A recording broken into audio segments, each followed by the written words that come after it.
करिश्मा, रेशमा और मनीषा 3 बहनें हैं। उनका एक भाई भी है, मयंक। मयंक अपनी बहनों को बहुत प्यार करता है, लेकिन मयंक की पत्नी सविता इस मामले में मयंक से बिल्कुल ही अलग है। वो अपनी ननदों का जितना बुरा कर सकती है उतना बुरा करती ही रहती है और अपनी ननदों पर हुक्म भी चलाती है। करिश्मा, करिश्मा, तुमने अभी तक नाश्ता नहीं बनाया? तुम्हारे भैया को ऑफिस जाने में देर हो रही है। हाँ भाभी, बस अभी बनाती हूँ। करिश्मा, तुम ये ढीलापन छोड़ दो। कल को पराए घर जाना है।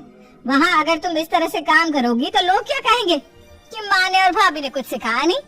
और तुम्हारी दोनों बहनें कहाँ हैं? रेशमा मार्केट गई है और मनीषा सो रही है। क्या? सुबह के 8 बज रहे हैं और ये महारानी अभी भी सो रही है? ये कहते हुए सविता अपनी सास दुर्गा देवी के पास जाती है। माँ जी, देख रही हो अपनी बेटियों के तौर तरीके? क्या हुआ बहू, सुबह सुबह क्या कर दिया मेरी बेटियों ने? अरे एक तो अभी अभी उठकर किचन में गई है, दूसरी सुबह सुबह बाहर चली गई और तीसरी अभी तक सो रही है। क्या करूं मैं इन तीनों का, मैं तो परेशान हो गई हूँ। जा जाकर उठा उसे, रेशमा से मैं बात करती हूँ। सविता सीधा मनीषा के कमरे में जाती है और उससे कहती है, महारानी जल्दी उठो, सूरज सर पर आ गया है। भाभी थोड़ी देर और सोने दो ना, मैं रात को लेट सोई थी। वो क्या ना, यूनिट टेस्ट चल रहे हैं। शराफत से उठती है या नहीं, या फिर पानी की भरी बाल्टी डालूं तेरे ऊपर? नहीं भाभी, मुझे बिस्तर में नहीं नहाना, उठती हूँ मैं। मनीषा जल्दी से उठकर बाथरूम में चली जाती है। सभी आराम से बैठकर नाश्ता कर रहे होते कि तभी रेशमा बाजार से हाथ में सामान लिए आ जाती है। रेशमा को देखते ही सविता उस पर बरस पड़ती है। लो, आ गई महारानी। ऐसा भी क्या सामान लाना था जो सुबह आंख मलते ही बाजार की तरफ रवाना हो गई? भाभी, कल आप ही तो चीख रही थी कि घर का सारा सामान मुझे ही लाना पड़ता है, घर में किसी को भी किसी काम से कोई लेना देना नहीं है। अब मैं बाजार जाकर सामान ले आई तो आपको इस बात से भी तकलीफ हो रही है? देख रही हो माँ जी, अपनी बेटी की जुबान कैंची से भी तेज चलती है। और मयंक, आप तो कुछ कहेंगे नहीं अपनी लाडली बहन को? रेशमा, अपनी भाभी से ऐसे बात नहीं करते। चलो माफी मांगो। भैया, मैं क्यों माफी मांगू? आप भाभी से बोलिए ना कि हम पर कम हुक्म चलाया करे।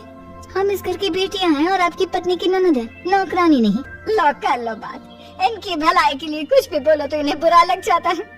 इस घर में यही इज्जत है मेरी। देख लो माँ जी, आपकी बेटी किस लहजे में मुझसे बात कर रही है। सविता वहाँ से चली जाती है। मयंक को बहुत गुस्सा आता है, वो भी वहाँ से चला जाता है। फिर करिश्मा रेशमा को समझाती है। रेशमा, तुम्हें भाभी से माफी मांग लेनी चाहिए थी ना। लेकिन दीदी, मैंने कुछ किया ही नहीं, तो मैं माफी क्यों मांगू?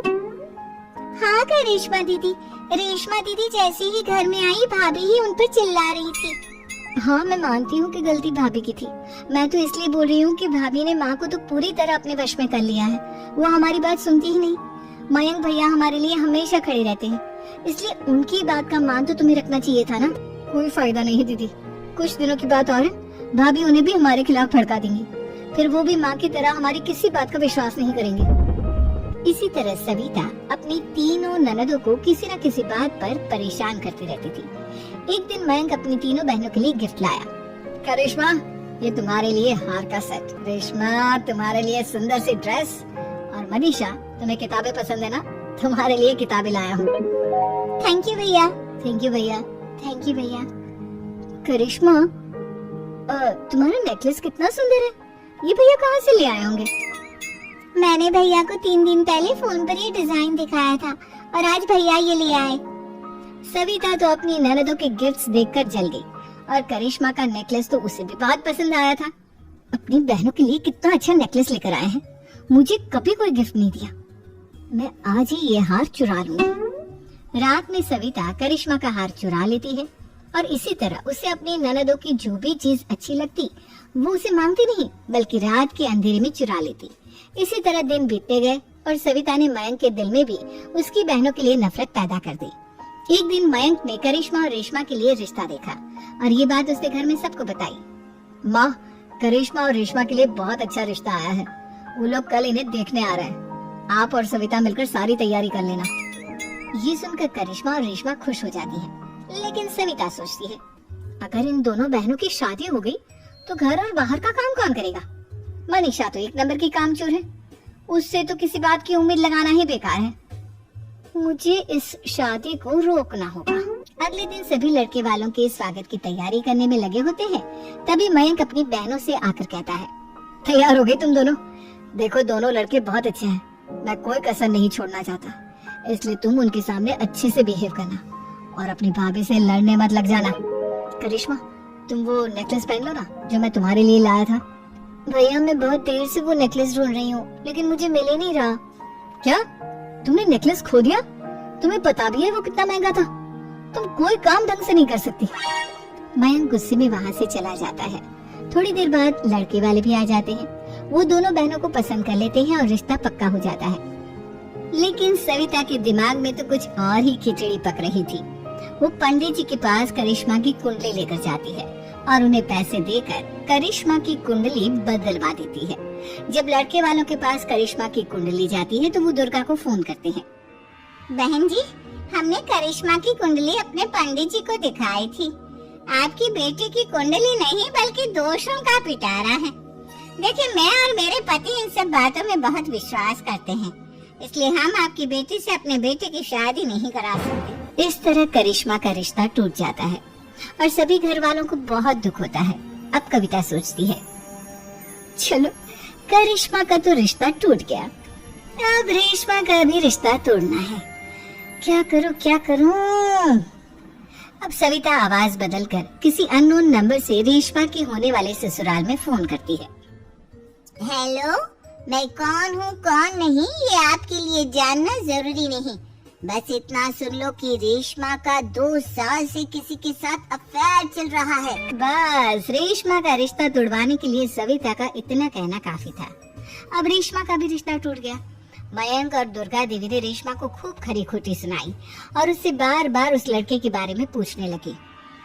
आप दोनों मुझे क्यों परेशान कर रहे हो? अरे कोई लड़का होगा मेरी लाइफ में तो मैं बताऊंगी ना, जब कोई है ही नहीं तो कहाँ से लाऊं मैं कोई लड़का? तेरे होने वाले ससुराल वालों को फोन किसने किया था? माँ, मैं नहीं जानती किसने फोन किया था, मैं सच कह रही हूँ। मैं तो पहले ही कह रही थी इसकी लगाम खींच कर रखो, लेकिन मेरी सुनता ही कौन है। आप चुप रहिए भाभी, ये सब आपका ही किया धरा है। अब तीनों बहनों को विश्वास हो जाता है कि ये सब उनकी भाभी ही कर रही है। तीनों बहनें अपनी भाभी को सबक सिखाने के लिए एक वकील कर लेती है और घर में हिस्सा मांगना। देखो भैया, माँ बाप की जायदाद में जितना बेटों का हक होता है उतना ही बेटियों का, इसलिए इस घर के 4 हिस्से होंगे और हमें अपना हिस्सा चाहिए। मैंने तुम्हारे लिए क्या क्या नहीं किया और तुम इस घर में हिस्सा मांग रही हो? भैया, आप और माँ हम बहनों की कोई बात नहीं सुनते हो और भाभी हमारी शादी नहीं होने देगी क्योंकि उन्हें लगता है कि आप हमारी शादी में ज्यादा पैसा लगाओगे और उन्हें हम जैसी फ्री की नौकरानी कहाँ मिलेगी। तो हम भाभी के साथ तो रह नहीं सकते, हम बहनों को अपना हिस्सा चाहिए।